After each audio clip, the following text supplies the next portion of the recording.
Hello everyone and welcome to this UK NEQAS for H&I webinar.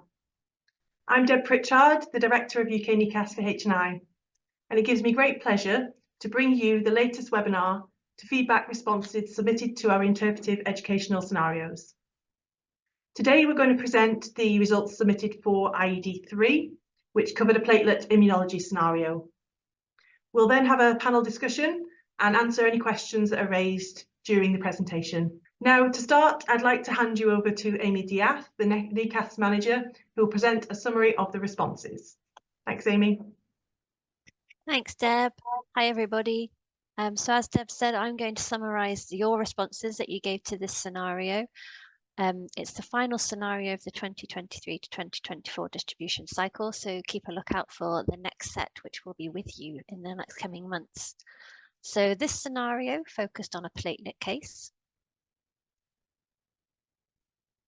As many of you are already aware, NEQAS send out 3 scenarios per distribution year, one focused on a solid organ case, one a stem cell case, one a platelet or transfusion case. So these cases are often based on real patient cases, and we provide relevant clinical details and test results. You are asked to interpret these results and provide clinical advice. The scenarios are not formally assessed, and we provide these free of charge to our current participants. We hope you find them interesting and use them as an educational tool to drive wider discussion in your labs with both staff and clinical colleagues.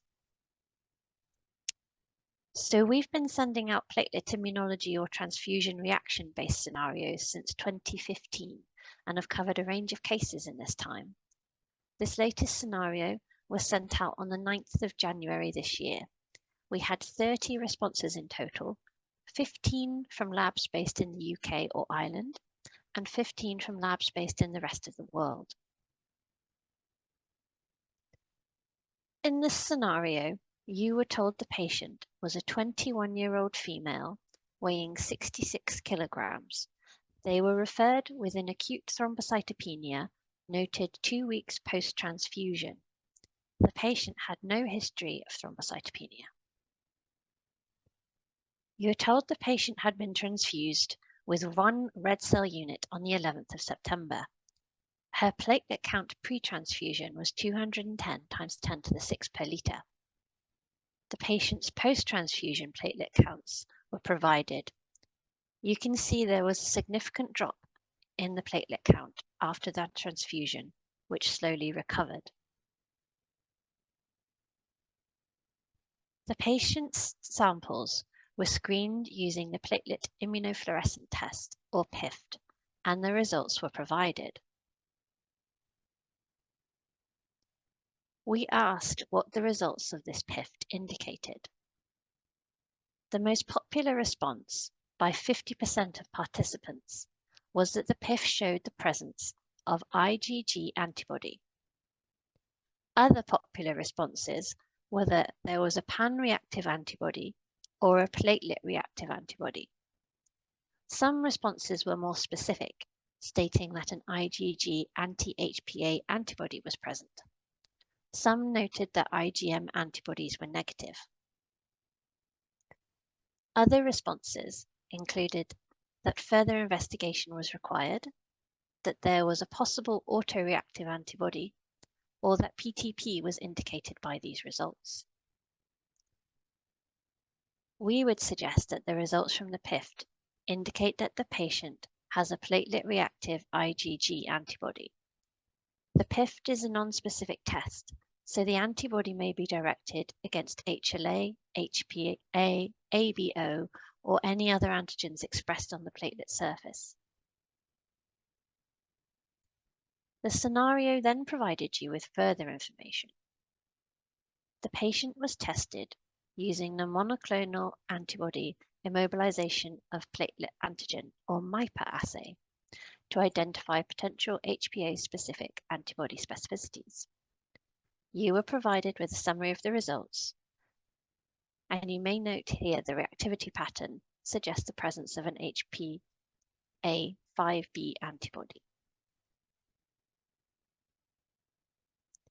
First, we asked if the results of the MIPA indicate that the platelet-specific antibodies are present. to which, unsurprisingly, 100% of participants stated yes.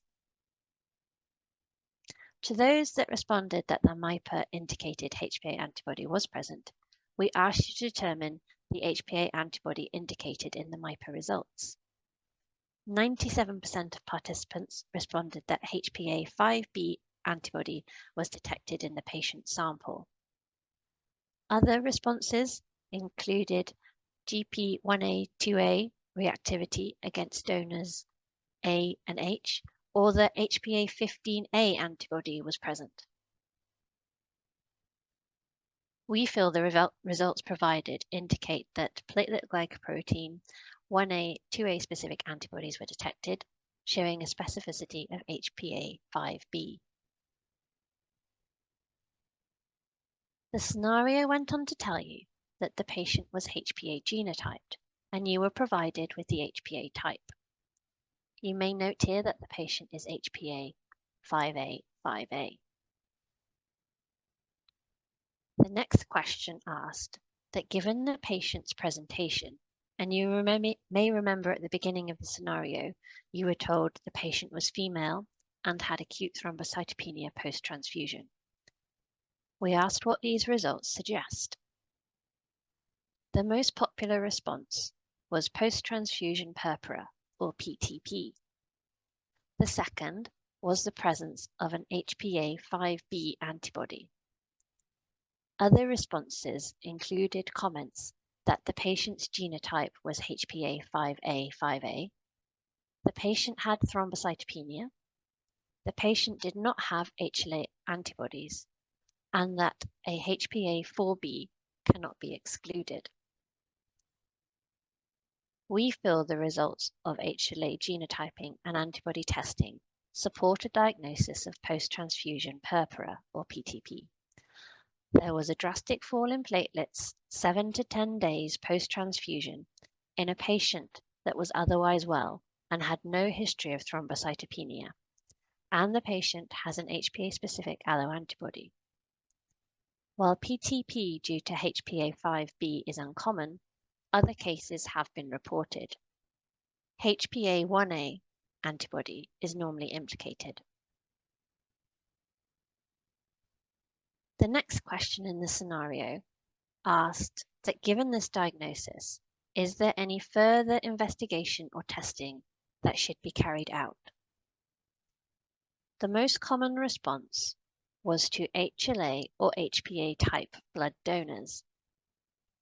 Other responses included asking for the patient's clinical history, including sensitizing events, excluding the presence of HLA antibodies, checking whether immune causes may be present, such as heparin-induced thrombocytopenia, or HIT, confirming the presence of a HPA-5b antibody by another method, investigating non-immune causes of thrombocytopenia, HPA genotyping the partner, advising of a risk of fetal neonatal alloimmune thrombocytopenia, or NEAT, performing an extended MIPA, issuing the patient with an antibody card, performing a cross-match, HLA typing the patient, repeating HPA typing of the patient, and performing an antibody titer. We would consider further investigations, such as confirming whether the donor of the red cell unit has a HPA-5b genotype defined. The next question asked what advice you would give to the referring clinician.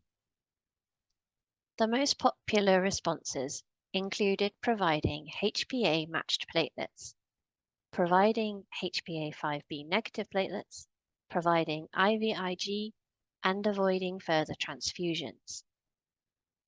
Other responses included monitoring platelet counts, providing washed red blood cells, issuing an antibody card or bracelet, using plasma exchange, reporting the incident to SHOT, which stands for the Serious Hazard of Transfusion, which is a UK-based hemovigilance reporting system, providing corticosteroids, advising of a risk of NATE, providing leukodepleted red blood cells, providing HLA-matched platelets, asking for the clinical history of the patient, providing autologous red blood cells, and HLA typing the partner. We would suggest to the clinical team that if platelet transfusion is required in the PTP crisis phase, the supply of antigen-negative platelets is not indicated to be any more effective than random donor platelets. For future transfusions, antigen-negative products should be transfused as a preventative measure. Treatment of PTP usually consists of administering IVIG or steroids. In extreme cases, plasma exchange may be considered. In the UK, a platelet antibody card may be provided for the patient to keep. The scenario then tells you that the patient had received the red cell transfusion during the delivery of her first child. Next, we asked if this information indicated that additional clinical advice should be provided, to which 100% of participants said yes. The next question asked what additional testing should be performed or information given. The most popular responses were to HPA genotype the partner or baby and advise of the risk of NATE. Other responses included monitoring the baby's platelet count, monitoring the baby for symptoms, performing a paternal cross-match, issuing the patient with an antibody card, providing prophylactic treatment, providing HPA-matched platelets, offering counseling on risk, HPA genotyping red blood cell donors, providing HPA-1A 5B negative platelets, advising the patient that PTP is present, HPA genotyping the first child, and performing an HLA antibody investigation. We feel the supplemental information that the patient had received the red cell transfusion during pregnancy would prompt us to further offer clinical advice. A diagnosis of fetal neonatal alloimmune thrombocytopenia should be investigated. A platelet count should be obtained from the child. If the child is thrombocytopenic and requires transfusion, HPA-5B negative platelets are recommended. In first pregnancies, the child may not be affected or be subject to a milder thrombocytopenia. NATE due to HPA-5B tends to be less severe than that of HPA-1A. To aid risk assessment for future pregnancies, HPA genotyping can be performed on the partner to determine the HPA-5 status and to investigate any other potential incompatibilities. The child may also be typed to complete this investigation. So finally, we asked if your laboratory supports a platelet transfusion service, to which 40% of participants answered yes. There was a much higher proportion of labs supporting this service in the rest of world labs than the UK and Ireland-based laboratories, where services are more centralised.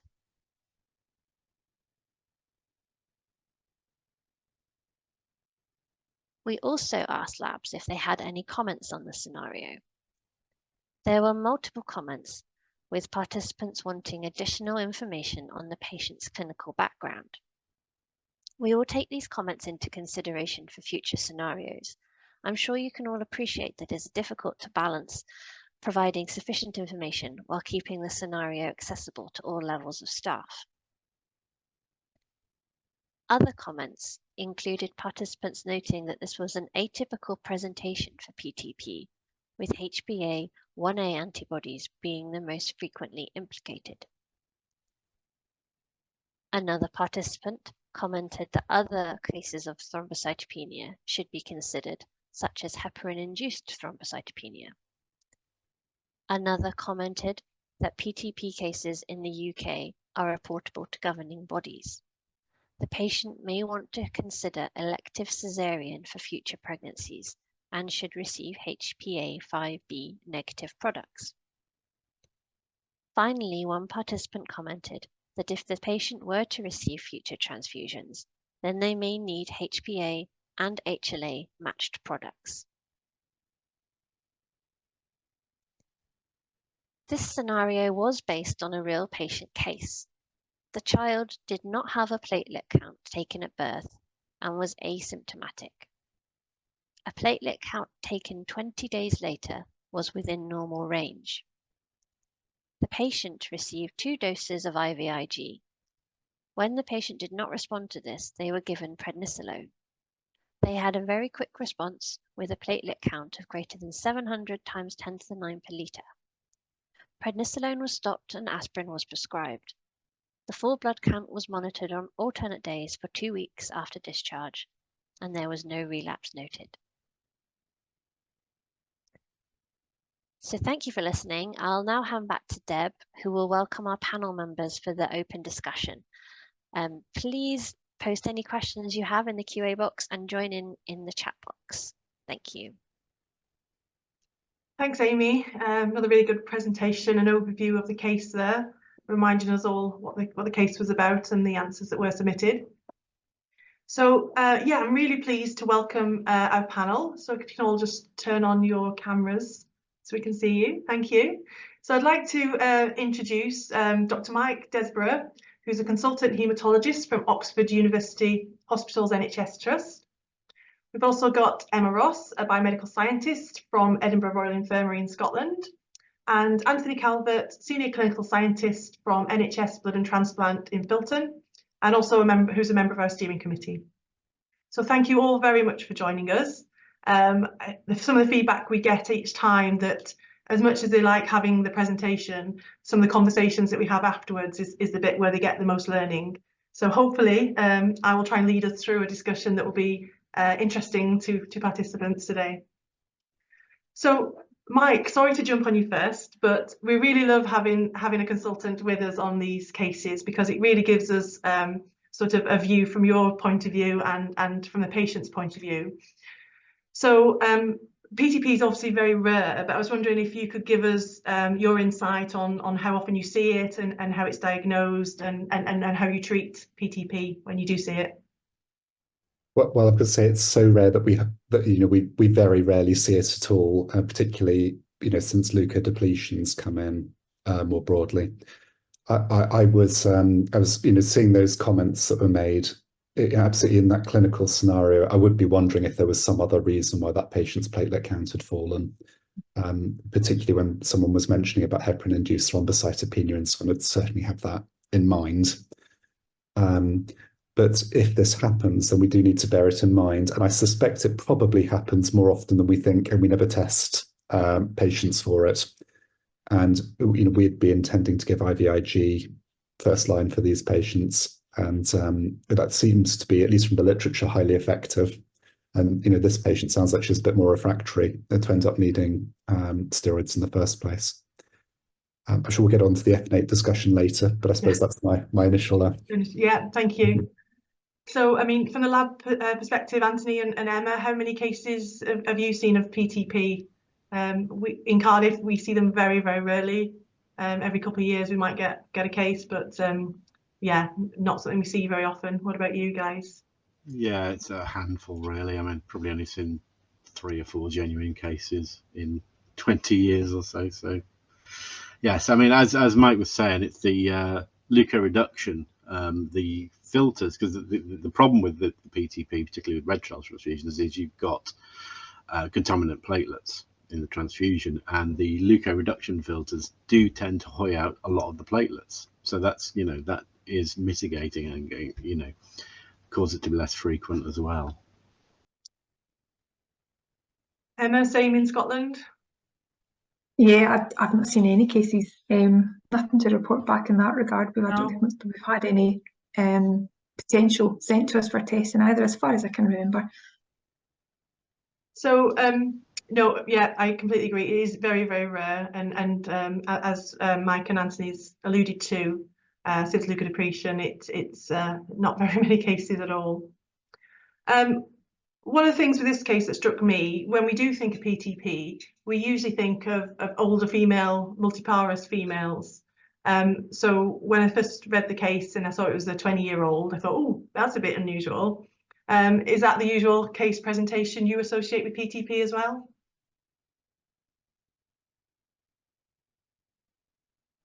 Yes, I think so. I guess, people can develop, I mean, Anthony's expert here, but people can develop HPA antibodies without having had a sensitizing event, but absolutely pregnancy and previous transfusions are the things really looking out for.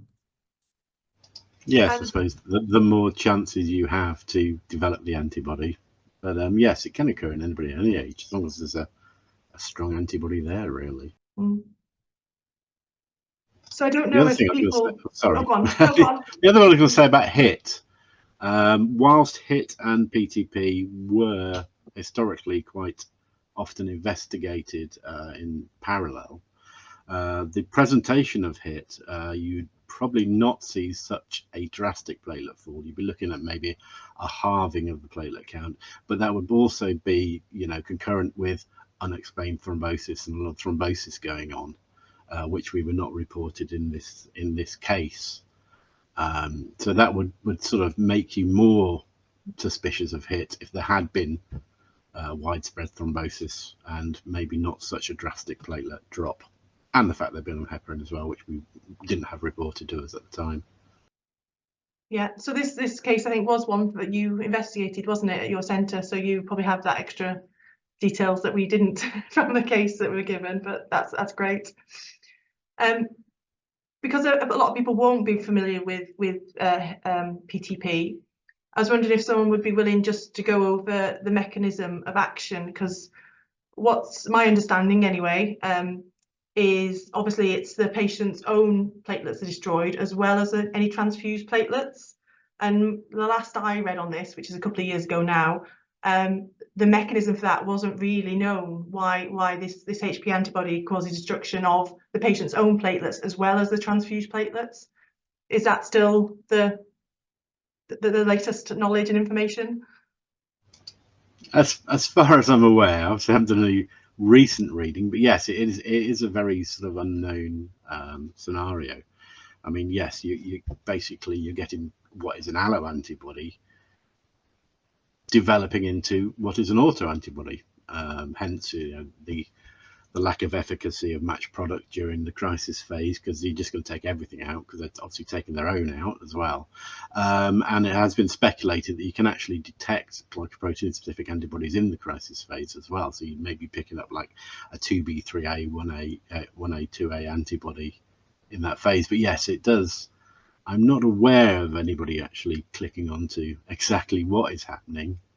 And perhaps because it is such a uncommon event that people haven't really bothered looking too much, really.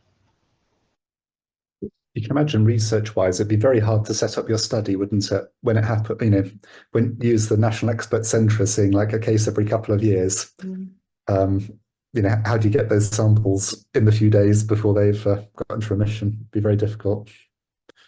Definitely, I think that's the problem. Not enough cases means you can't easily research it. Completely agree. And you'd also be having potentially lots of IVIG washing around in the samples, and steroids and all sorts of stuff. So yeah, very difficult. So we've talked about. I picked up the HIT and the heparin-induced thrombocytopenia that was mentioned in the case as well, but we've already covered that. The interesting thing we touched on there as well around the fact that it's no use giving matched platelets during the crisis phase. But again, for people who are not perhaps familiar with PTP and blood transfusion services, could someone just allude to the reason a couple of people mentioned giving antibody cards or antibody wristbands? The antibody card is something we do, and the idea is that the patient carries that with them. If they ever pitch up to hospital, they can say, I've got this antibody card, please don't give me any HPA, 1A, 5B or whatever products. And it is quite handy, because whilst we do have a national health service, communication sometimes between regions can be a bit sparse. So we do actually have cases where we'll get a phone call from somebody saying, oh, this patient is pitched up and they've told us they've got this card. What do we do? So it's a very useful thing. Yeah. We do the same for HIT as well, by the way. Sorry, go on, Mike. I was going to say, practically, when it comes down to that, though, we don't want patients bleeding to death while they wait for their 1A or 5B negative products. So we'd be happy for them to go ahead in an emergency. But the key bit is, if you've got time, then we'd get the match products. Yeah. Yes, that's our little caveat on the reports. It always comes down to logistics and time. Sorry. Just a question. We don't keep any HPA negative red cells on the shelf, so to speak. So I know we get in touch with NHSBT to get those products. Do you have I take it you have a ready supply down there with you, Anthony? I wouldn't overly say ready. I mean, we haven't got a huge amount, but we can identify them reasonably easy. We can sort of interrogate our database for specific HbA types and see what stock is where and of what ABO, etc. We do at the moment keep a panel of HbA1a 5B negative red cells in Colindale, but it's quite a small panel. And geographically, it's not ideal because obviously it's all down in London, whilst it's a big sort of population centre. When you're getting requests in from the provinces, so to speak, it is a trickier prospect, but we can actually interrogate the stock and find out what's where. The main criteria for red cells normally tends to be HPA antigen neg, and for the native mothers KEL negative as well, and obviously ABO, and avoiding any other red cell antibodies that might be there. But it's not something we do very often. We've had a run of them recently where we've probably done more in the past couple of months than we have in the past couple of years. So brilliant, thank you both. Shall we move on? Because the other interesting aspect to this case was that the lady had just given birth, and I suppose the the fetal neonatal immune thrombocytopenia aspect of it was the next interesting bit, that the baby that had just been born could have been affected, at risk. Obviously, we see a lot more of these cases than we do PTP in the lab. Anyone want to comment on that aspect of it? I'd say a few bits about that. So this baby hadn't had a platelet count taken at birth, and I estimate, just based on data from Tony Poles, Anthony's a colleague in Bristol, that we're missing a huge number of F8 cases that are probably on the milder end of the spectrum. So looking at when you look at screening data where they check every baby's platelet count, then the incidence of F8 is about 1 in 1,100, whereas the actual data is about 1 in 10,000. So we're probably missing somewhere around 9 out of 10 cases, but probably, I hope, the mild ones rather than the more severe ones. And a textbook F8, you'd have the baby would have petechiae, you'd check the platelet count, which was low after delivery, then you'd have the antibodies and you'd know what to do for future pregnancies.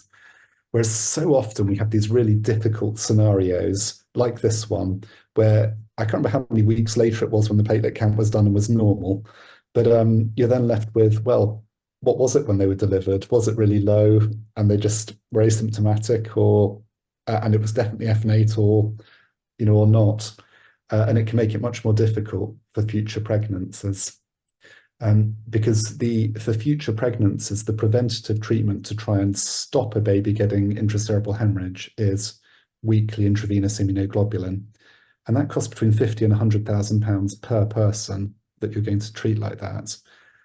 And anti-HPA 5B antibodies, if we were to just check all pregnant women, Anthony will correct me if I'm wrong on this, but they occur in about 2% of all pregnant women. And so, that would be, huge numbers of people. It would be thousands if we were to screen everyone there. So I think with something like this, where there was a very doubtful case, where there were potentially 5B antibodies, I think a future pregnancy I'd probably monitor carefully, but I don't think I'd necessarily be giving that IVIG, but be very cautious about the delivery of the baby and checking the platelet count afterwards. So I think I've gone off on one there, but do bring me back to whatever the original question No, was. that's really interesting, actually. We've actually got a question that's sort of related to that. So the question is, HPA-5b antibodies are thought to relate to less severe NATE. In practice, does that change the way you manage a patient compared to someone with a HPA-1a antibody? So I suppose that's to you, Mike, really. Would you manage cases different if it was a 1a or a 5b antibody that you were presented with? So I think we probably should do, actually. So at the moment, the guidelines we have in the UK doesn't really make that much of a distinction between the type of antibody. Last year I was at a sort of international, attempt at a consensus meeting for FNATE in Leiden. And certainly the Norwegians do not treat people with the 5b antibodies for FNATE unless there's been a previous intracerebral hemorrhage, and they report very good results. And I think we do have to bear in mind that IVIG is a scarce resource. It does have side effects for women who are going through this, and it's enormously expensive. So I think we do have to take it on a case-by-case basis, but I think it's important not to overtreat if we can. Thank you. That's really good. Another question that's come in. So managing, I guess this is relating to the NATE again. So managing future pregnancies seems very complex. How do you get patients to understand the impact of having these antibodies? Is that for me again, or does I guess it's for you again, sorry. When I think there's a real need to coordinate care, and so one of the things that Anthony and I meet about now, and we're making efforts to form a national group to try and discuss some of these tricky cases. And I think, to me, one of the important bits is the counselling when someone does have an antibody or does have suspected FNATE, as what you'd want to avoid is FNATE in a previous pregnancy and then there being no follow-up and the mother being completely unaware of the risks for the next pregnancy. I think that is a real risk. And we see, just in my region, I've seen women come through subsequent pregnancies without being aware and being cancelled. Tend to give them all on the FNATE side, I see all of the women 3 months after delivery, give them the NHSBT information card and let them know. We talk about PTP risk, and we make plans. So if they have a future pregnancy, then they've got direct access to my obstetric haematology clinic, which I can do jointly with a feto-maternal medicine specialist. I think the other group, though, particularly if after this webinar, everyone's going to start testing a lot more for PTP, is that we might start turning up more antibodies.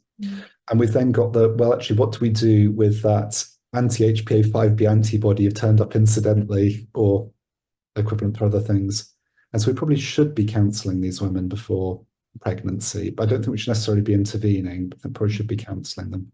So I think it would depend locally on what your service is. It'd probably the default for most people would be the feto-maternal medicine centre they've got locally. Right, thank you. Emma, I noticed you put a question in the chat during the presentation, a bit more of a technical question, this, around choosing suitable panel donors in the MIPA. You notice most donors have homozygous HPA antigen expression. Does that differ then to your... So we don't perform MIPA at all. We send them all down to Anthony and his team. So it was just a question, is your panel, is it by accident or by design? Do you have like certain donors that you call upon to donate platelets for your assay? We do indeed. It's very much by design. Yes, basically we've got a huge donor population to search on, although for those types it does seem to be a bit more limited. We've had a lot of fun recently getting some new panel cells in, because basically what we do is we identify a donor, find out when they're donating, and then we acquire their platelet donation. We'll then freeze that down and use that for our panels. We have 2 panels we normally run. One the first half of the week, one the second half of the week. The idea being HPA-1a is normally covered quite well, because we always run them, as you can see for the MIPA, we always run 2 1a donors, 2 1b donors. And the idea being that as soon as we pick that up, we're good to go, that we've confirmed it.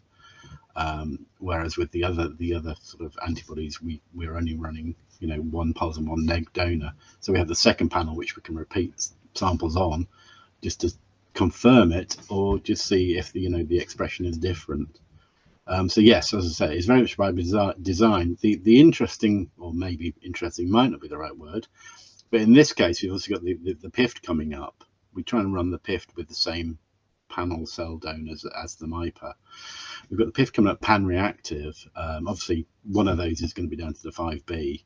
The other potentially may be anything else. All the donors actually are ABO-O, which we didn't state in this, so that kind of takes ABO off the playing field really. But HLA wise, on the MIPA we run the HPA as a pool of 3 of those PIFT panel donors. So potentially you may see something in the PIFT, but not in the MIPA, or very weakly in the MIPA. And that may purely be down to dilution of the antigen in a 3 donor pool.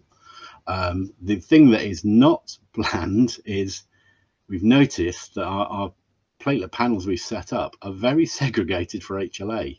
So one is very sort of A244 heavy, the other's A1 7, 8 heavy. So we do actually see differences in the HLA detection with the different panels, and that's something we'd hopefully like to mix up in the future. But we've got our 2 very set panels at the moment, and it's quite a logistic nightmare. Well, not nightmare, it's very challenging to actually get these donors in and get them to us as a special issue.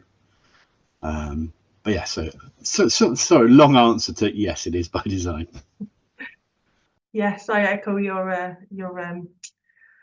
concerns around the logistical challenges of getting the right platelet types to allow you to do the MIPA. We also have those challenges, so yeah, it's something we all see, I think. So just a final call out, if there's any more questions, you can use the chat if you want a particular topic we haven't already mentioned, or put a question in the chat in the Q&A box. There's one last question in the Q&A box, very specific, so Anthony, I'll have to come to you for this one, asking if the patient did present with purpura. I don't know if you can remember this case. We obviously didn't have it in the... Basically, I provide all the. We tend to get quite sparse information. A lot of it's just what turns off the request form. Yeah. I got some more information because I did get in touch with the medic, and you know, sometimes it's by the time we're investigating them, you know, that they're off the ward, they've been discharged, and it's quite hard to get that clinical information actually out of the teams because they've moved on. I mean, you know, they're very busy. I think Mike will sort of be aware of this as well. So. Actually trying to gather pertinent information is quite tricky. All we really know is that, you know, her platelet count had crashed. So yeah. Okay, I hope that answers that question.